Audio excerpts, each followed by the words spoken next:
legal. Of those, half of that 10% were involuntarily euthanized. Most babies who were high cost to the system. You say, well, that can't happen in America. We're different in America. Socialized medicine won't mean that we're going to deny care to people who need it. Oh, really? How about the case in Oregon, where, of course, they have assisted suicide? Where a woman, I saw it on ABC News, a woman who has terminal cancer, given 2 to 3 years to live, was denied care, no treatment, but was offered free assisted suicide. You say it can't happen here.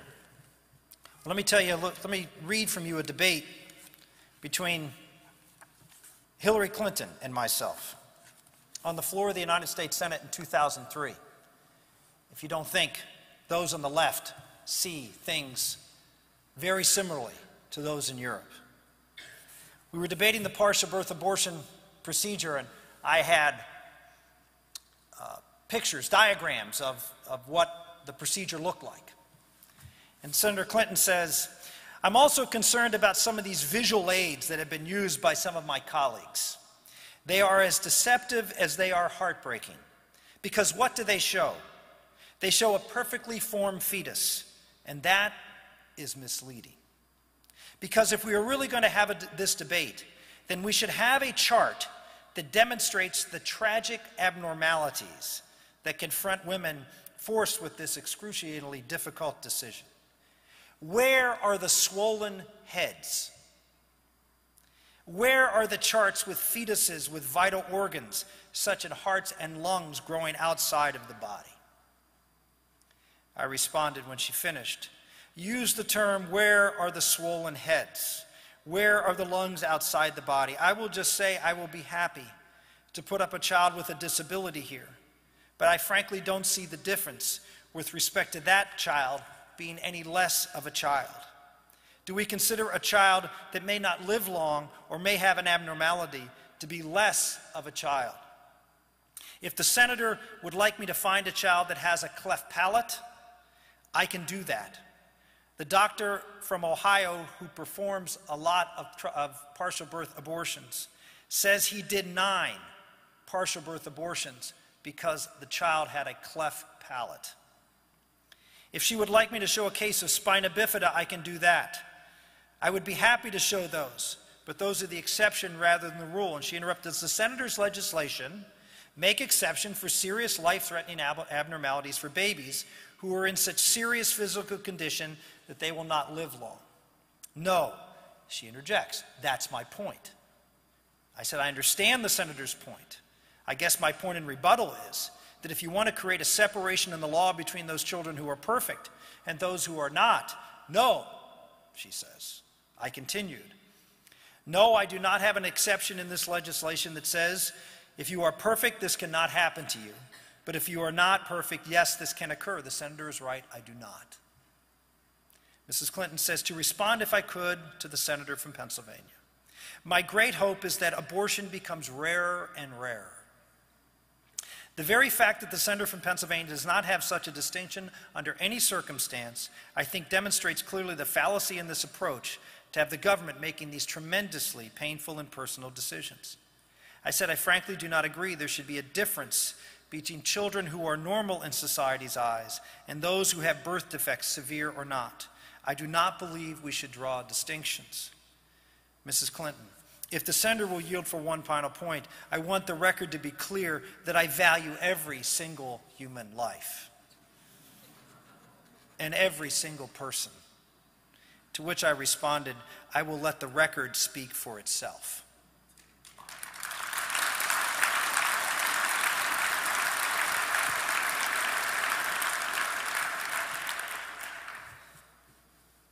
This is what those who are advocating for socialized medicine believe. They do see a distinction.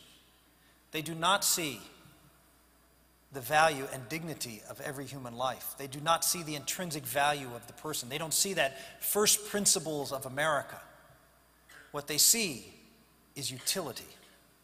What they see is whether this is a good qualitative expenditure of government funds.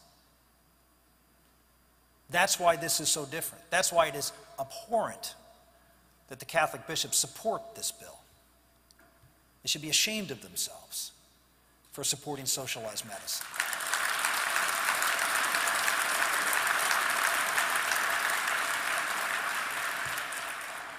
At the table, I was speaking to a woman who has a child with a disability. I'm sure each and every one of you has a story to tell. Well, so do I. And we all know that our medical system, while certainly better than any others, even now, if you have a special needs child, you have to fight that they're treated the same. I do have 7 children. Karen and I were very, very blessed. Our youngest child is Bella. Bella was born in May of last year. When she was born, we didn't know that there was anything wrong with her. 5 days after she was born, the doctor came in and gave us a death sentence. They said that your child has a disorder called trisomy 18. I noticed one of the slides in the earlier song presentation had a slide that in the corner you saw it said 99 balloons. I know that video. That was taken by a family of a boy who had trisomy 18 and lived 99 days. And it was a triumph because the vast, vast majority of these children don't live to 99 days. In fact, over 90% die before birth, and over 90% don't survive a year of those who do. And so when we were given that diagnosis, we were told that she could die any day. Well, she didn't die. And after 10 days, because she was born premature in the neonatal intensive care unit, they said there's really nothing more we can do for her. You can take her home. Well, we met with the pediatrician. We sat down and we had an exit interview, if you will, and he said, I want to prepare you. I said, no, the internet, we've read it all. We've read it all night long. He said, well, I just want you to, make sure that you understand, what the prognosis is. I said, we understand. And we said, doctor, she was born premature, 5 weeks premature. She has some lung breathing issues. She doesn't need oxygen right now, but she may. Would you please prescribe oxygen? His response, you have to learn to let go. I said, doctor, I want oxygen in case my daughter needs some help breathing. You don't understand. She's going to die, and you just need to learn to let go. Well, Mama Bear, at that point, stood up, and let's just say we got our oxygen prescription.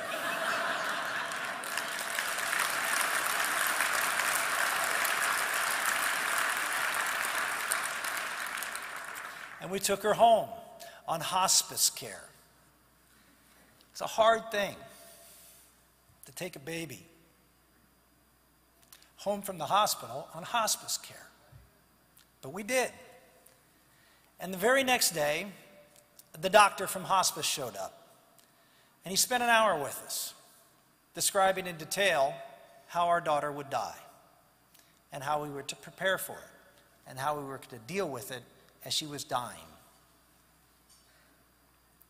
We finished and we said, is there anything we could do for her? And he said, yes, you can give her a sedative to help her so she doesn't in a lot of pain and she isn't uncomfortable. So he wrote a prescription for morphine. Well, she didn't die the next day or the day after. And after a lot of prayer and suffering, we decided we were going to stop waiting for her to die.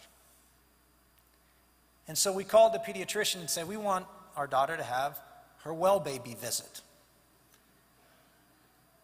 And the doctor, this is part of the miracle of Bella, the doctor actually made a house call. He came to the house and was wonderful. He examined her and said, oh, by the way, is she on any medications? And she said, no, really not too much.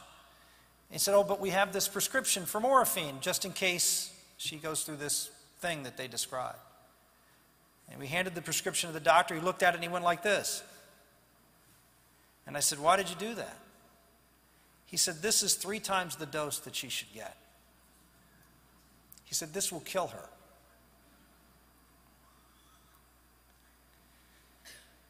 This is in America today. This is the dirty little secret that goes on, that is a battle for life every day, that goes on in hospitals and hospice care all over this country. This happens today with the current system. Imagine what happens when the pressure from the government is not to spend that money on lives that they don't see as useful. This is the great fight that I believe is the reason in our hearts in America of losing the freedom of controlling our own health destiny is the reason you're seeing the anger sweeping across America. It is so personal. And we in the pro-life movement must engage in this fight, and it can't just be about abortion.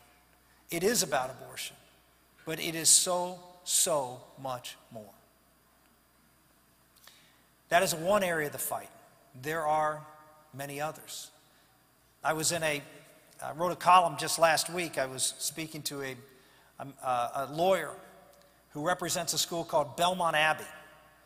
Belmont Abbey is a college in North Carolina that is an Orthodox Catholic college. And they found out 2 years ago that their medical coverage covered abortion, sterilization, and contraception. Well, they immediately canceled that coverage. Well, 5 of the professors decided that that was not proper, and so they appealed to the EEOC, the Equal Employment Opportunity Commission, and charged discrimination against the college. After 14 months, the college was given a letter by the local EEOC office that there was no discrimination found. That was in March of this year. The decision made its way up into Washington, and the new Obama administration reversed the decision. They sent a letter saying, no, we're going to review it again. And within 4 months, just a few weeks ago, they issued a decision that contraception, not providing oral contraception, was gender discrimination, and that they would have to provide it. The president of the college said that he will close this 130-year-old Benedictine college rather than provide contraceptive abortion coverage and abortion coverage.